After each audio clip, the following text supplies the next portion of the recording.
Hello दोस्तों, आज के इस वीडियो में हम बात करने वाले हैं दिल्ली विश्वविद्यालय ने पीएचडी में प्रवेश के लिए नियमों में किया है बदलाव। तो डॉक्टर ऑफ फिलोसफी के प्रवेश में क्या बदलाव हुआ है दिल्ली विश्वविद्यालय में, आज के इस वीडियो में हम लोग बात करने वाले हैं, वो भी डिटेल से। तो देख पा रहे हैं यहाँ पे बताया गया अब पीएचडी में प्रवेश यूजीसी नेट में प्राप्त स्कोर के आधार पर लिया जाएगा। तो यूजीसी नेट में प्राप्त स्कोर के आधार पर एडमिशन होगा दिल्ली विश्वविद्यालय में पीएचडी का। ठीक है, देखिए यूजीसी के मुताबिक इसमें कुल 3 श्रेणी निर्धारित की गई। तो 3 श्रेणी क्या क्या निर्धारित की गई है आप लोग को अभी डिटेल में पता चलेगा। तो थोड़ा समझ लेते हैं। देखो वही चीज बताया गया, देखो पीएचडी में प्रवेश लेने वाले उम्मीदवारों के लिए बड़ी खबर आई है। दिल्ली विश्वविद्यालय ने पीएचडी में प्रवेश के लिए दिशा निर्देश जारी किया है। इसके मुताबिक डीयू के पीएचडी की प्रवेश प्रक्रिया में कई बदलाव किए गए। अब पीएचडी में प्रवेश यूजीसी नेट परीक्षा में प्राप्त स्कोर के आधार पर लिया जाएगा। यूजीसी के मुताबिक इसमें कुल 3 श्रेणी निर्धारित की गई है। आइए बदले गए नियम को विस्तार से जानते हैं। तो हम लोग डिटेल से समझते हैं। तो देख पा रहे बताया गया डीयू मतलब दिल्ली यूनिवर्सिटी में पीएचडी में प्रवेश के लिए जारी किए नए नियम। क्या है नए नियम समझते हैं हम लोग। ठीक है, हाल ही में यूजीसी ने पीएचडी में प्रवेश के लिए एक दिशा निर्देश जारी किया था। यूजीसी के मुताबिक डीयू ने पीएचडी में प्रवेश के लिए 3 श्रेणी रखी है। तो तीनों श्रेणी को हम डिटेल में समझते हैं।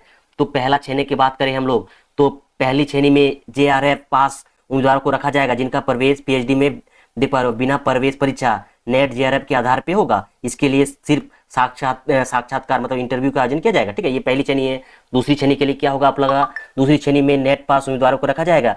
इन उम्मीदवारों का प्रवेश नेट स्कोर के आधार पर होगा। इसके लिए सिर्फ साक्षात्कार का आयोजन किया जाएगा। नेट का स्कोर सिर्फ 1 साल के लिए मान्य होगा। ठीक है, तीसरी श्रेणी में आप लोगों को क्या रखा गया, तीसरी श्रेणी में उन उम्मीदवार को रखा गया जिन्होंने ना जेआरएफ पास किया है ना ही नेट पास किया है। ऐसे उम्मीदवारों का प्रवेश क्या होगा, यूजीसी नेट पेपर में प्राप्त अंक के आधार पर होगा।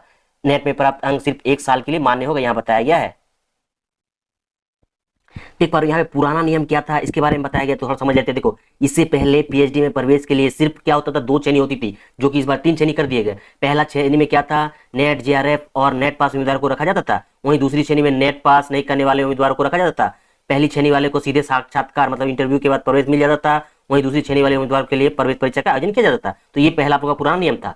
अब देखो यहाँ बताया गया डीयू के विभिन्न विभागों में काम करेंगे 140 विद्यार्थी। तो ये आप लोग पढ़ सकते हो। ये उससे रिलेटेड न्यूज नहीं है। ठीक है, यहाँ कुछ फॉर्म निकला था उससे रिलेटेड नोटिस है कि आप लोग का काम में वो लोग का आवेदन मांगा था। तो इतना आवेदन किया था, देख पा रहे हो आप लोग कितना जन देख पा रहे हो, 140 का चयन किया गया था और आवेदन करने के बाद वो लोग को हुआ था। तो जो वो लोग जो इसमें आवेदन किया था वो लोग को 10,500 रुपये भर्ती तक मिलेंगे। तो उससे रिलेटेड न्यूज नहीं है। तो ये आप लोग का ये न्यूज था आप लोग का, जो कि बहुत ही इंपॉर्टेंट था। दिल्ली विश्वविद्यालय ने पीएचडी में प्रवेश के लिए नियमों में किया बदलाव, जो कि अभी 3 श्रेणी, पहले 2 श्रेणी था अब 3 श्रेणी कर दिया गया। यही अपडेट था। तो इस तरह से अपडेट पाने के लिए चैनल को सब्सक्राइब करके रख लेना है। मिलते हैं आप लोगों के साथ नेक्स्ट वीडियो में। धन्यवाद।